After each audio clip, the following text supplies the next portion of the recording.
I'm Ammon Dunton, chairman of the Northern Neck Orchestra. I hope that you've been well this winter and that you've been safe from the coronavirus. I'm pleased to tell you that we are going to present 4 free videos for your enjoyment. These will be presented by Michael Repper, our music director, a talented and a great pianist as well as a commentator. I think that you will enjoy them. Mr. Repper will discuss the Baroque, the classical, and the Romantic periods and their composers, and will perform music by the composers he discusses with you.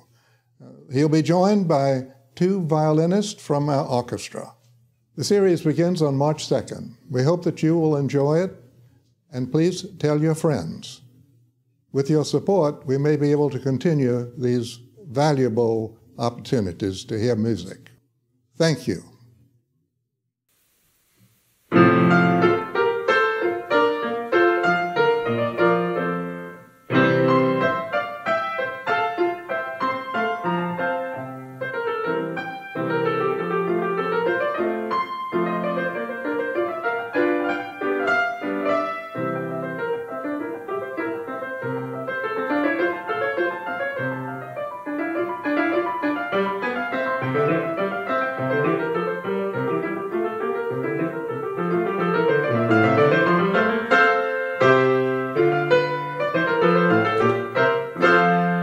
Greetings, everyone. My name is Michael Repper, and I'm the music director of the Northern Neck Orchestra of Virginia. I'm so glad to be spending this time with you today as we delve together into some great music. As a conductor, one comment I often receive from people of all age levels and exposure to classical music is, you know, I wish I just understood the music a bit better. Some music I really like, others I don't like quite so much, but I just wish that I could understand all music just a bit better. How do I listen to it? What's the story behind the music? Why does the music go the way that it goes? And if you're in that boat, no worries. Even seasoned musicians often ask themselves the same question of the music they're working on.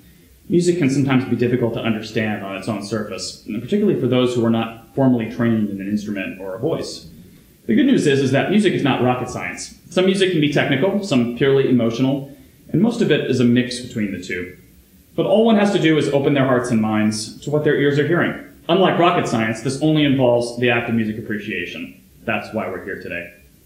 My hope over the course of this video, and several that will follow, is that you will open yourselves up to new ways of listening to music you may or may not be familiar with, and appreciating music for what it is, what the historical context behind each piece of music is, and its basic structure.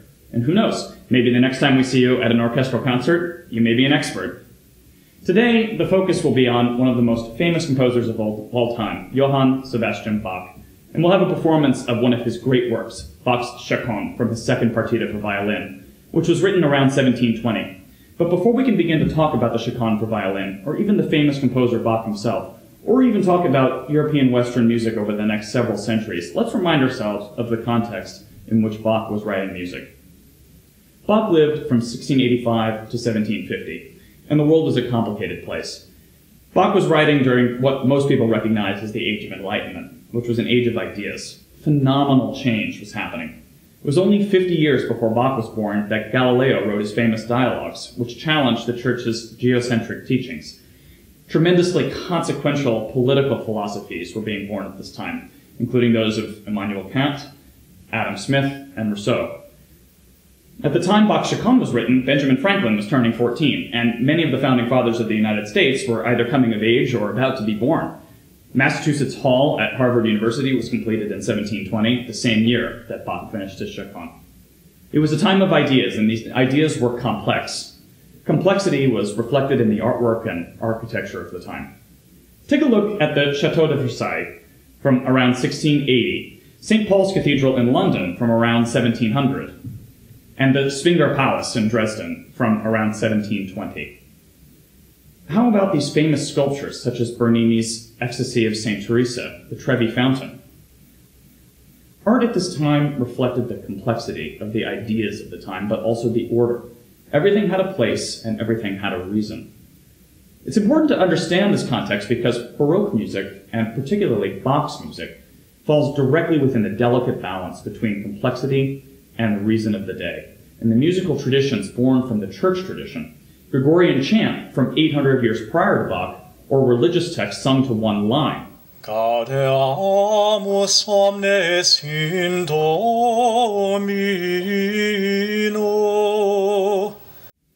had developed into incredibly complex musical settings of the Roman Catholic Mass, such as this one by Palestrina.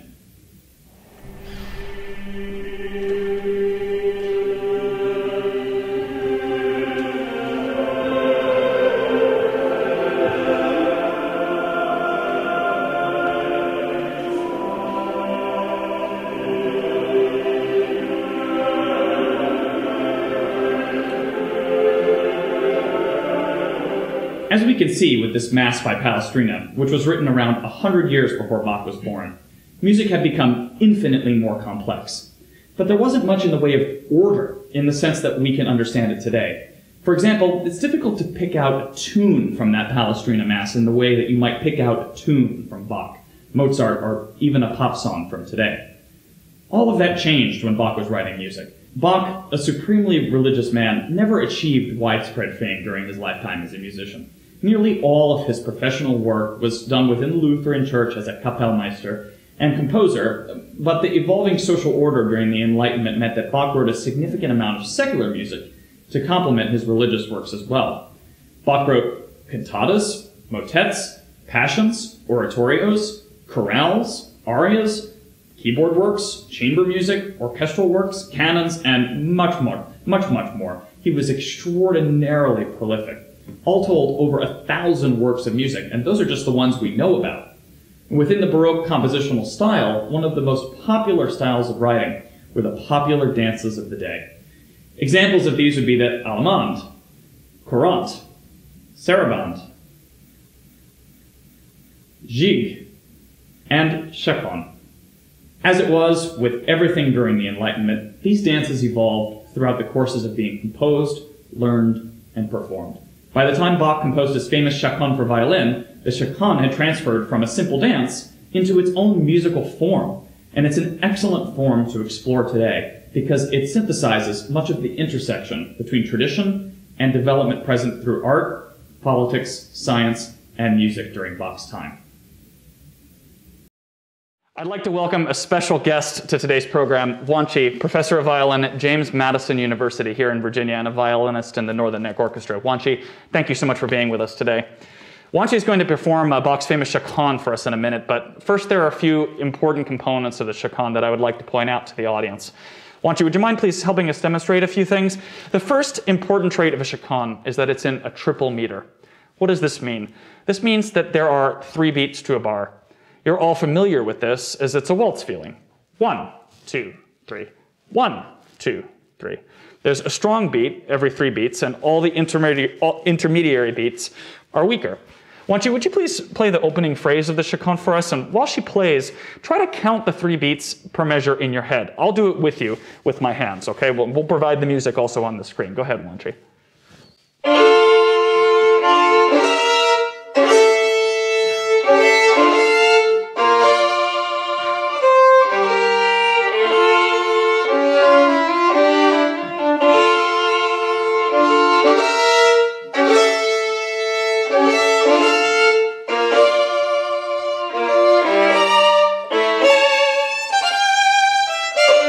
Beautiful, beautiful. Thank you so much, Wanchi. You sound excellent. This feeling of 3 continues throughout the entire work and is unmistakable. The next important trait of the Baroque chaconne, especially during Bach's time, is the balance of complexity and order. It's the inclusion of a regular, predictable order and pattern that sets Bach's music apart from the music that came 100 years earlier. I wonder, Wanchi, is there a particularly complex phrase that you might play from us?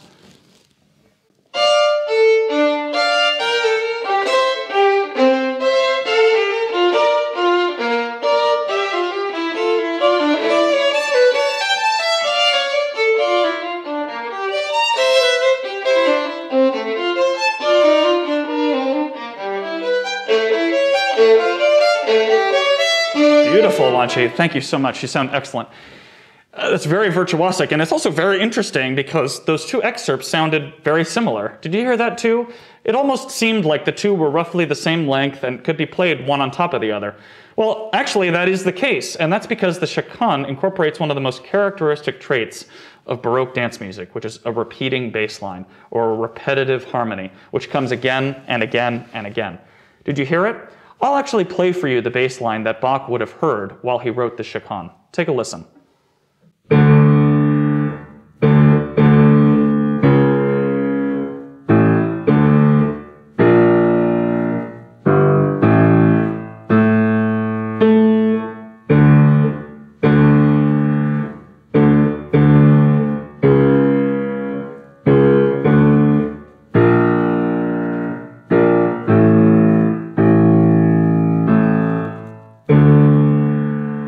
Wanchi, could you play the first phrase that you played, and I'll play the bass line underneath you, okay?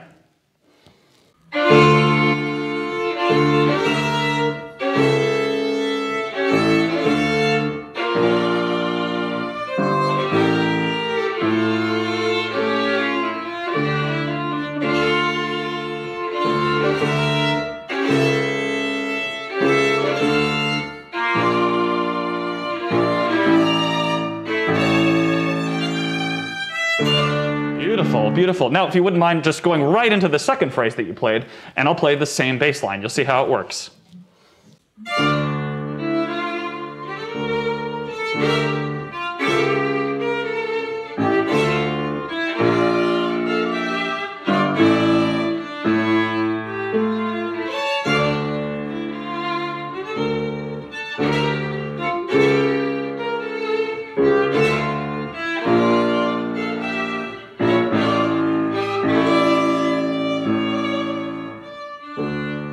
It works, and it's also very catchy. So it's the combination of the complexity with this predictability that makes the music so characteristically Baroque. The very last trait that I hope that you'll pick up on as we play is that the piece never seems to come to a resting point until the very, very, very end. Each repetition of the phrase may get more and more complex, or there may be a new idea, but they each lead into each other naturally without stopping. That makes sense, after all, because it is inspired by a dance. You never want to stop dancing. We're going to conclude today's video by performing Bach's chaconne from a second partita for violin. This piece was originally written for solo violin and would have been performed that way during Bach's time. However, to further underline the importance of the repeating bass line, I will join Wanchi by playing the piano. Luckily, we're blessed to have this fantastic arrangements of this piece for violin and piano done by marvelous composers. Today's performance is the arrangement by Robert Schumann. We hope you enjoy.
Thank you.